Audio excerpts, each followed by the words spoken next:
Welcome to Bite at a Time Books, where we read you your favorite classics one bite at a time. My name is Bree Carlile, and I love to read, and wanted to share my passion with listeners like you. If you want to know what's coming next and vote on upcoming books, sign up for our newsletter at biteatatimebooks.com. You'll also find our new t-shirts in the shop, including podcast shirts and quote shirts from your favorite classic novels. Be sure to follow my show on your favorite podcast platform so you get all the new episodes. You can find most of our links in the show notes, but also our website, biteatatimebooks.com, includes all of the links for our show, including to our Patreon to support the show, and YouTube, where we have special behind the narration of the episodes. We're part of the Bite at a Time Books Productions Network. If you'd also like to hear what inspired your favorite classic authors to write their novels, and what was going on in the world at the time, check out the Bite at a Time Books Behind the Story podcast, wherever you listen to podcasts. Please note, while we try to keep the text as close to the original as possible, some words have been changed to honor the marginalized communities who've identified the words as harmful, and to stay in alignment with Bite at a Time Books' brand values. Today we'll be continuing Pride and Prejudice by Jane Austen. Chapter 48. The whole party were in hopes of a letter from Mr. Bennet the next morning, but the post came in without bringing a single line from him. His family knew him to be, on all common occasions, a most negligent and dilatory correspondent, but at such a time they had hoped for exertion.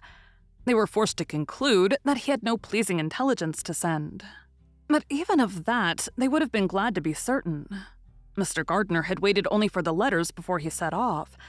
When he was gone, they were certain, at least, of receiving constant information of what was going on, and their uncle promised at parting to prevail on Mr. Bennet to return to Longbourn as soon as he could, to the great consolation of his sister, who considered it as the only security for her husband's not being killed in a duel.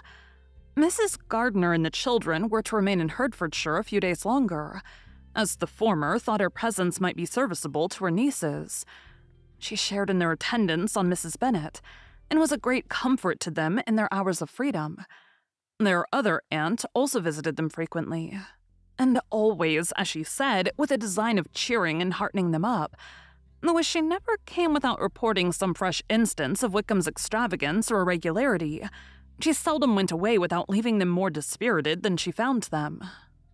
Meryton seemed striving to blacken the man who but 3 months before had been almost an angel of light.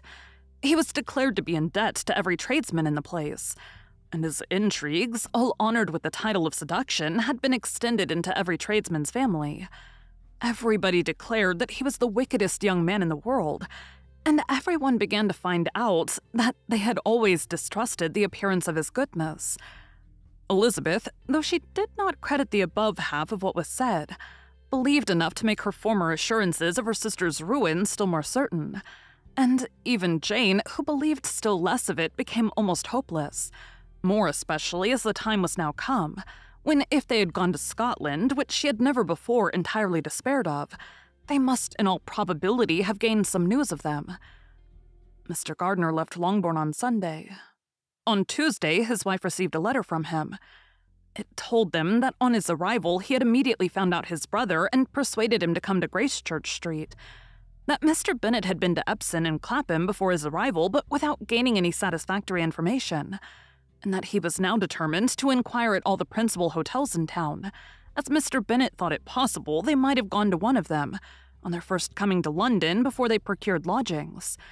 Mr. Gardiner himself did not expect any success from this measure, but as his brother was eager in it, he meant to assist him in pursuing it. He added that Mr. Bennet seemed wholly disinclined at present to leave London, and promised to write again very soon. There was also a postscript to this effect. "I've written to Colonel Forster to desire him to find out, if possible, from some of the young man's intimates in the regiment, whether Wickham has any relations or connections who would be likely to know in what part of the town he has now concealed himself. If there were anyone that one could apply to with a probability of gaining such a clue as that, it might be of essential consequence. At present, we have nothing to guide us. Colonel Forster will, I dare say, do everything in his power to satisfy us on this head.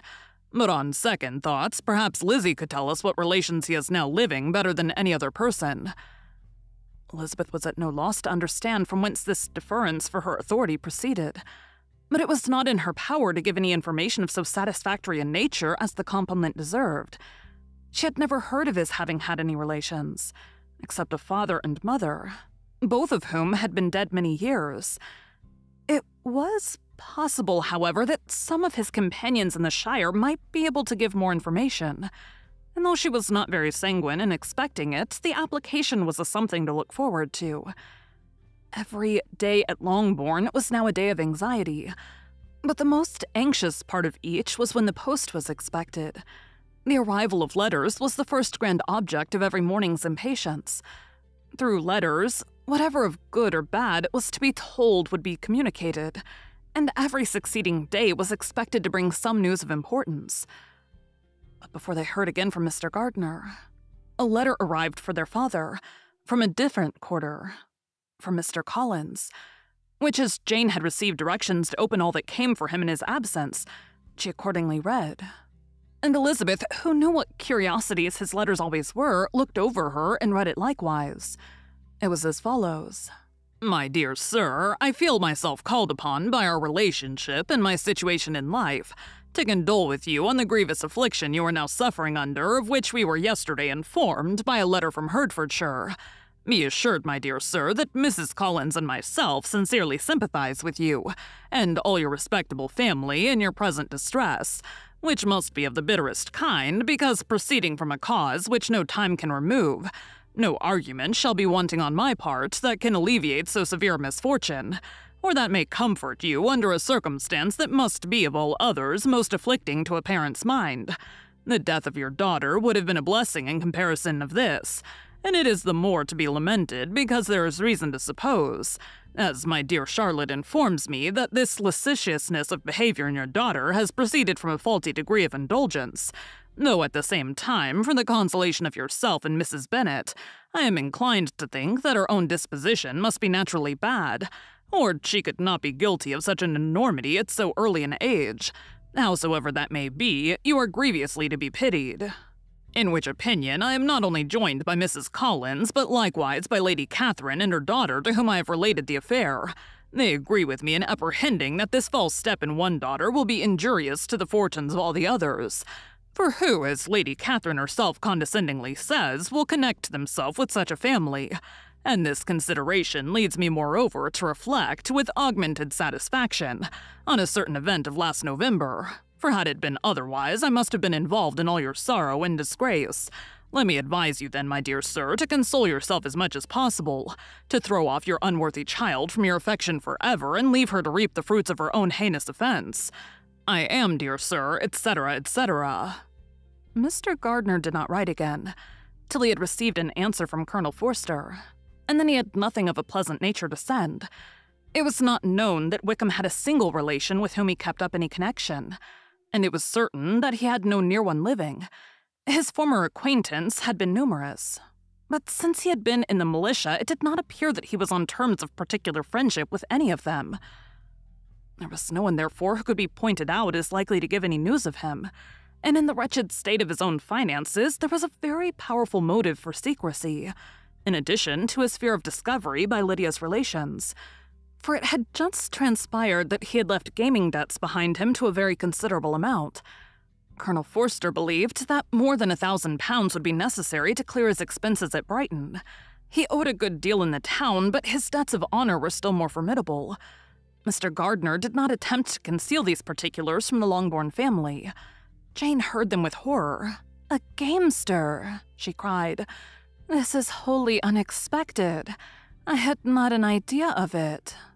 Mr. Gardner added in his letter that they might expect to see their father at home on the following day, which was Saturday. Rendered spiritless by the ill success of all their endeavors, he had yielded to his brother-in-law's entreaty that he would return to his family and leave it to him to do whatever occasion might suggest, to be advisable for continuing their pursuit. When Mrs. Bennet was told of this, she did not express so much satisfaction as her children expected, considering what her anxiety for his life had been before.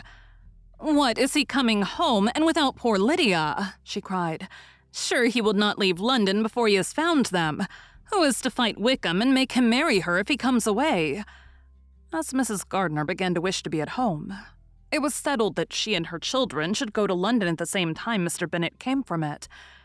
The coach, therefore, took them the first stage of their journey and brought its master back to Longbourn.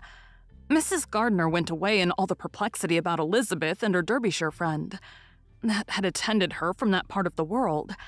His name had never been voluntarily mentioned before them by her niece, and the kind of half-expectation which Mrs. Gardiner had formed of their being followed by a letter from him had ended in nothing. Elizabeth had received none since her return that could come from Pemberley. The present unhappy state of the family rendered any other excuse for the lowness of her spirits unnecessary. Nothing, therefore, could be fairly conjectured from that. Though Elizabeth, who was by this time tolerably well acquainted with her own feelings, was perfectly aware that had she known nothing of Darcy, she could have borne the dread of Lydia's infamy somewhat better. It would have spared her, she thought, one sleepless night out of 2. When Mr. Bennet arrived, he had all the appearance of his usual philosophic composure. He said as little as he had ever been in the habit of saying, made no mention of the business that had taken him away, and it was some time before his daughters had courage to speak of it. It was not till the afternoon, when he joined them at tea, that Elizabeth ventured to introduce the subject. And then, on her briefly expressing her sorrow for what he must have endured, he replied, "Say nothing of that. Who should suffer but myself? It has been my own doing, and I ought to feel it." "You must not be too severe upon yourself," replied Elizabeth. "You may well warn me against such an evil. Human nature is so prone to fall into it. No, Lizzie, let me once in my life feel how much I've been to blame. I am not afraid of being overpowered by the impression. It will pass away soon enough." "Do you suppose them to be in London?" "Yes. Where else can they be so well concealed?" "And Lydia used to want to go to London," added Kitty. "She is happy, then," said her father dryly, "and her residence there will probably be of some duration." Then after a short silence he continued, "Lizzie, I bear you no ill will for being justified in your advice to me last May, which, considering the event, shows some greatness of mind." They were interrupted by Miss Bennet, who came to fetch her mother's tea. "This is a parade," cried he, "which does one good. It gives such an elegance to misfortune. Another day I will do the same. I will sit in my library in my nightcap and powdering gown, and give as much trouble as I can. Or perhaps I may defer it till Kitty runs away." "I'm not going to run away, Papa," said Kitty fretfully. "If I should ever go to Brighton, I would behave better than Lydia." "You go to Brighton? I would not trust you so near it as Eastbourne for £50.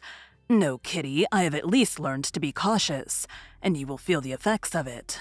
No officer is ever to enter my house again, nor even to pass through the village.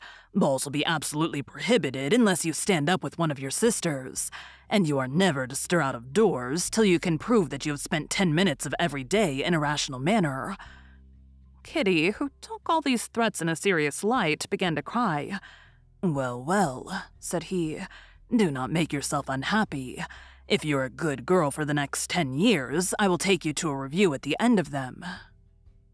Thank you for joining Bite at a Time Books today, while we read a bite of one of your favorite classics.